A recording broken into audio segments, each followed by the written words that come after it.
इस कार्यक्रम के पुण्यार्चक हैं श्रीमती माया जैन, पुत्र श्रीमान नितिन कुमार जैन, पुत्र वधू श्रीमती मोनिका जैन, कुमारी मिष्टी जैन, कुमारी धरा जैन, नाना नानी श्रीमती सुलोचना भगवान दास जैन, टीकमगढ़ दादा दादी श्रीमान दया चंद्र, हीराबाई, सुपुत्र श्रीमान संजय रजनी जैन, बेटा श्रेयस, बेटी अदिति जैन, समस्त जैन परिवार सागर मध्य प्रदेश, श्रीमती नंदा चंद्र कुमार जैन सोनी, श्रीमती मयूरी गौरव जैन सोनी, सौरभ जैन सोनी, ओजस्व जैन, प्रतिष्ठान विशुद्ध drug and surgical, Ashok Nagar विशुद्ध drug and surgical Guna, Vantara fashion आशीर्वाद हॉस्पिटल रोड गुना मध्य प्रदेश, एडवोकेट श्री वीरेंद्र कुमार जी कठरिया एवं श्रीमती कुसुम, राजकुमारी, पुष्पा, मंजू, सीमा, उषा, भूना, वंदना एवं समस्त कठरिया परिवार कुरवाई मध्य प्रदेश। एक दिन आचार्य श्री ने अंतिम समय में कहा था मुनिराजों को सामने संबोधते हुए कि देखो, आलोचना स्वयं की जाती है, दूसरों की नहीं। ये आचार्य श्री के अंतिम समय के उपदेश के वाक्य हैं, जब मुनियों को प्रतिक्रमण का स्वाध्याय करा रहे थे डोंगरगढ़ में। 10, 12, 15 या 16 पॉइंट आचार्य श्री ने अंतिम समय में उपदेश में मुनियों से कहे थे। वो मेरे पास शायद प्रति रखी होगी तो मैं पढ़ के बताऊंगा। उसमें पहला पॉइंट ये है कि प्रतिक्रमण किसके लिए किया जाता है? खुद के लिए किया जाता है। आलोचना, निंदा, गढ़ा किसकी की जाती, किसके लिए नहीं, अपने लिए और अपनी ही की जाती है। लेकिन आज का मानव क्या करता है? निंदक नीरे राखिए आंगन कुटी छवाए। हम तो यही सोच के अपने साधु संत सहन करते हैं, कम से कम हमारी गलतियों को रियलाइज कराने वाला कोई तो है। तो इस संसार की यात्रा का हर व्यक्ति यात्री बना हुआ है। ये यात्रा 1 दिन की नहीं, 2 दिन की नहीं, 3 दिन की नहीं, अनादि से अनंत की यात्रा करते हम सब चले आ रहे हैं। इस यात्रा के भटकाव कितने रहे, इस यात्रा के उतार चढ़ाव कितने रहे। खाई खंडकों को पार करके, उतार चढ़ाव को पार करके, नदी नालों को पार करके ये जीवन सही जगह पर पहुंच पाया है। नरकों के दुखों को भोग करके, त्रियंच गति के दुखों को भोग करके, देव गति के स्वर्गों के दुख और सुख को भोग करके, मनुष्य पर्याय में तुम्हें सुख दुख भोगने का अवसर मिला है। मनुष्य जीवन में ही सुख दुख नहीं है, हर पर्यायों में दुख पाता है जीव। आचार्य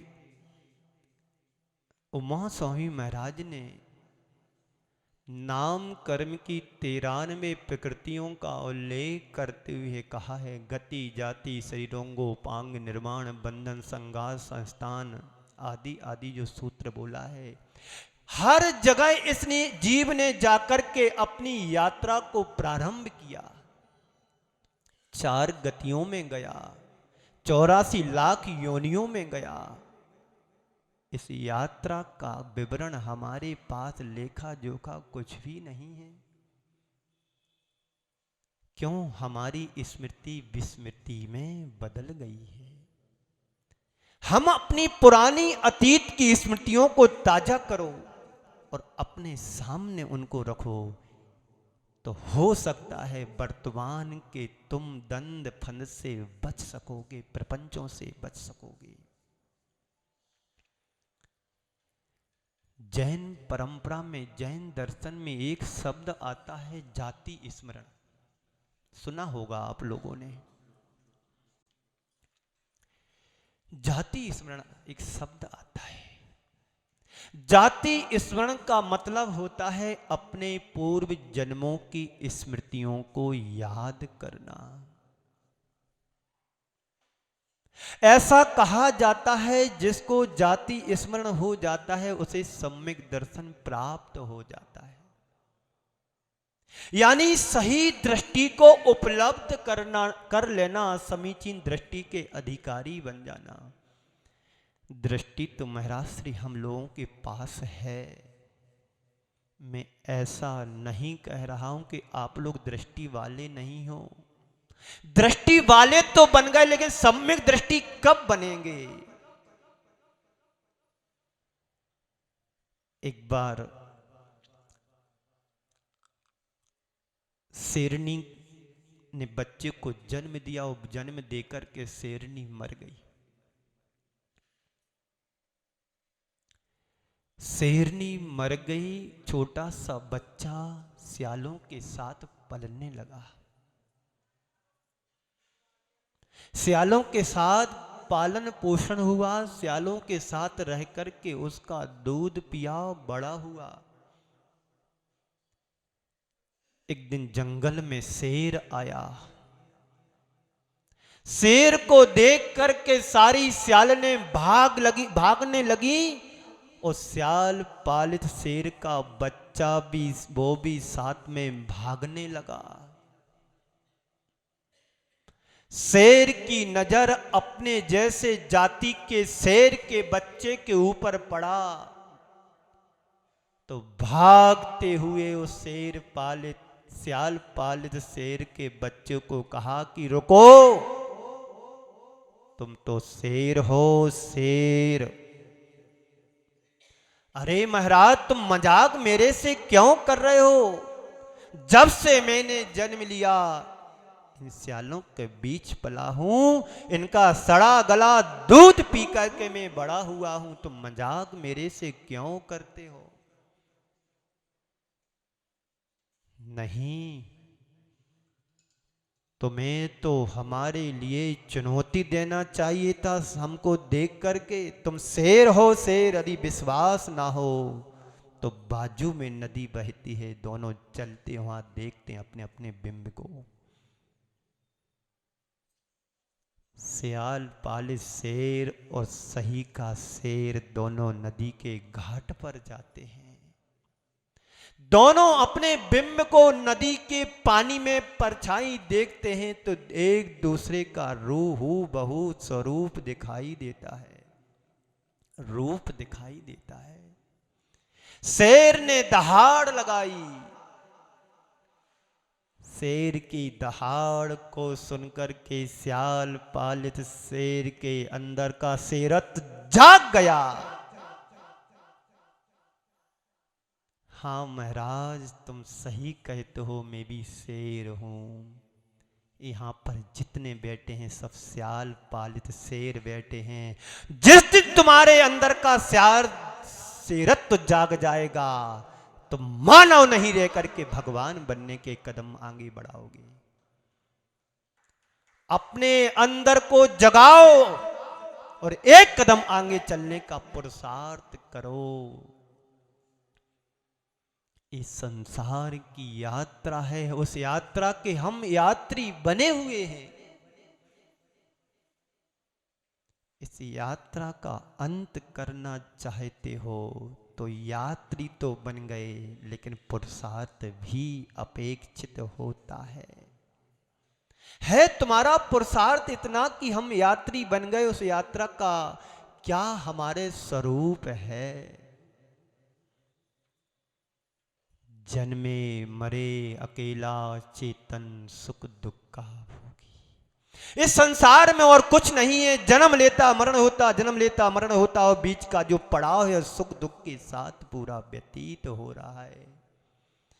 अभी मैंने कहा था, एक छोड़ तुम्हारा जन्म है तो दूसरी छोड़ तुम्हारा मरण है। जन्म और मरण के बीच का जो इतिहास के पन्ने हैं वो सिमट करके रह गए। सुख दुख अच्छे बुरे खट्टे मीठे तुम्हारे अनुभव जो यहां पर तुम ले रहे हो, भोग रहे हो, इतना ही संसार नहीं है, इतना ही लोक नहीं, इससे असीम और कोई लोक है जहां पर जाकर के हमने अनेक अनेक पर्यायों को धारण किया, कपड़े की तरह पहना और उतारा और छोड़ा।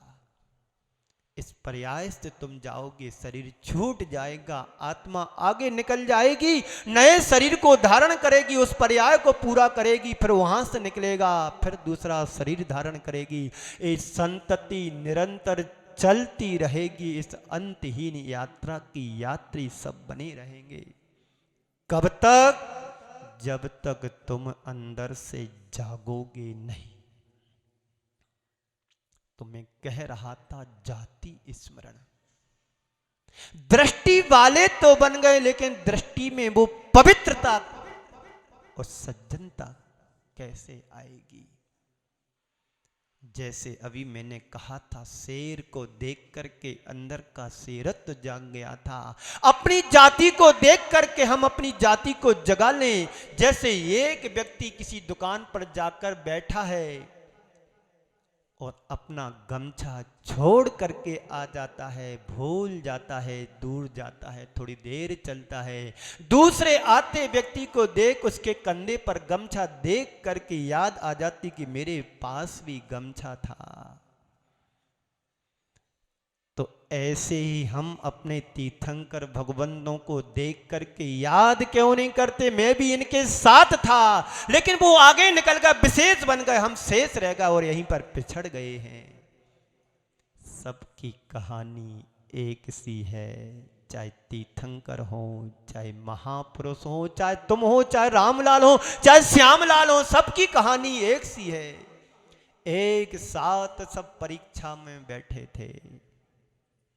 कौन सी परीक्षा? यूपीएससी की परीक्षा में। मात्र 100 सीट की जरूरत है, तो बैठते कितने हैं? करोड़ों बैठते, लाखों बैठते। छनते छनते छनते छनते 100 व्यक्ति सीट चाहिए और बैठे लाखों हैं। ऐसे ही जन्म हम सबका एक साथ हुआ था, परीक्षा में एक साथ बैठे। जिनका पुण्य था वो आगे निकल गए और जिनका पुण्य नहीं था वो पीछे पिछड़ करके रह गए। जिनका पुण्य था वो यहाँ पर प्रवचन सुनने आते हैं, सुनते हैं, और जिनका पुण्य नहीं है वो घर पर बैठे रहते हैं, गचरने ठोकते रहते हैं, अनर्गल बातों का सामना करते रहते। इससे कुछ होने वाला नहीं, संसार की अभिवृद्धि ही कर रहे हैं। संसार को समाप्त करना चाहते हो तो कुछ नहीं करना है, बस गुरुओं के चरणों में जाकर के चरण को पकड़ लो। प्रभु तुम ही मेरे खेवटहार हो। समझ में बात आ रही है?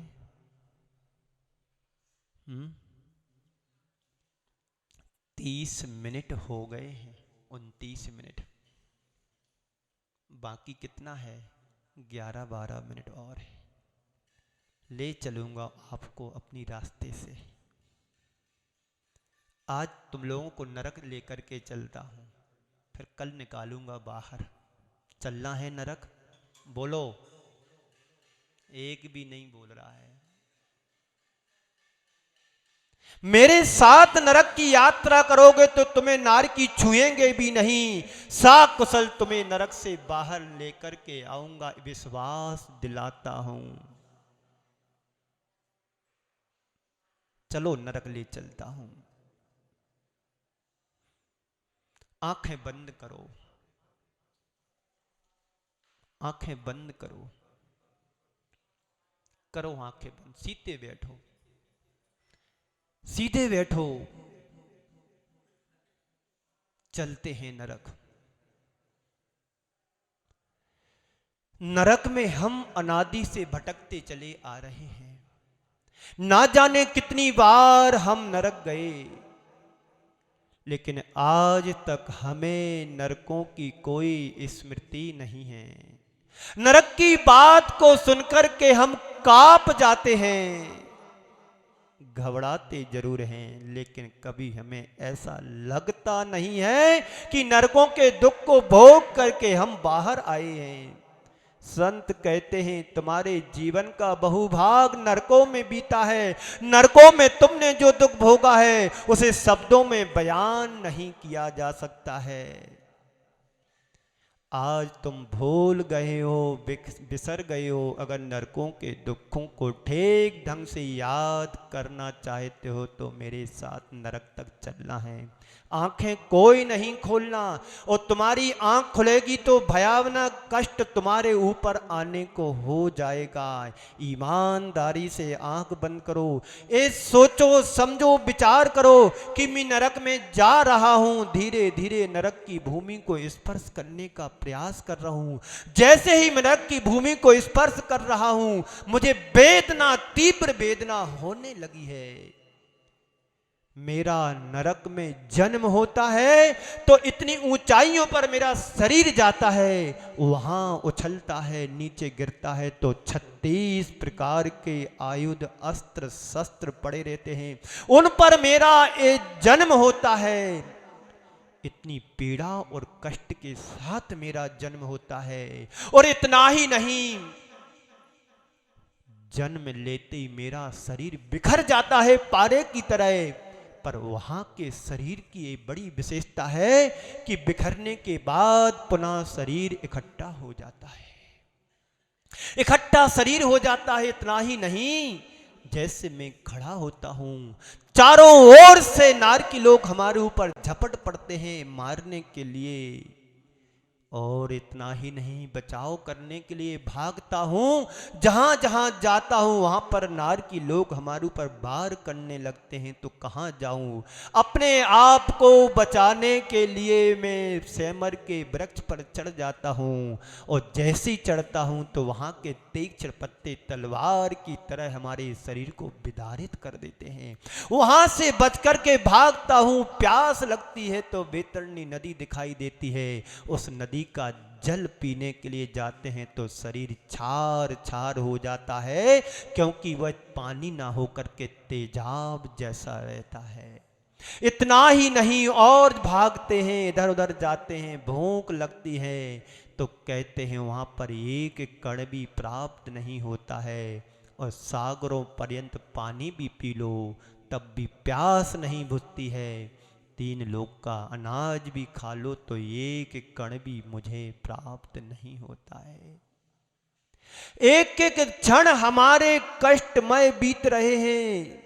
इस कार्यक्रम के पुण्यार्जक थे श्रीमती माया जैन, पुत्र श्रीमान नितिन कुमार जैन, पुत्र वधू श्रीमती मोनिका जैन, कुमारी मिष्टी जैन, कुमारी धरा जैन, नाना नानी श्रीमती सुलोचना भगवान दास जैन, टीकमगढ़ दादा दादी श्रीमान दया चंद्र, हीराबाई, सुपुत्र श्रीमान संजय रजनी जैन, बेटा श्रेयस, बेटी अदिति जैन, समस्त जैन परिवार सागर मध्य प्रदेश, श्रीमती नंदा चंद्र कुमार जैन सोनी, श्रीमती मयूरी गौरव जैन सोनी, सौरभ जैन सोनी, ओजस्व जैन, प्रतिष्ठान विशुद्ध drug and surgical, Ashok Nagar विशुद्ध drug and surgical Guna, Vantara fashion आशीर्वाद हॉस्पिटल रोड गुना मध्य प्रदेश, एडवोकेट श्री वीरेंद्र कुमार जी कठरिया एवं श्रीमती कुसुम, राजकुमारी, पुष्पा, मंजू, सीमा, उषा, भूना, वंदना एवं समस्त कठरिया परिवार कुरवाई मध्य प्रदेश।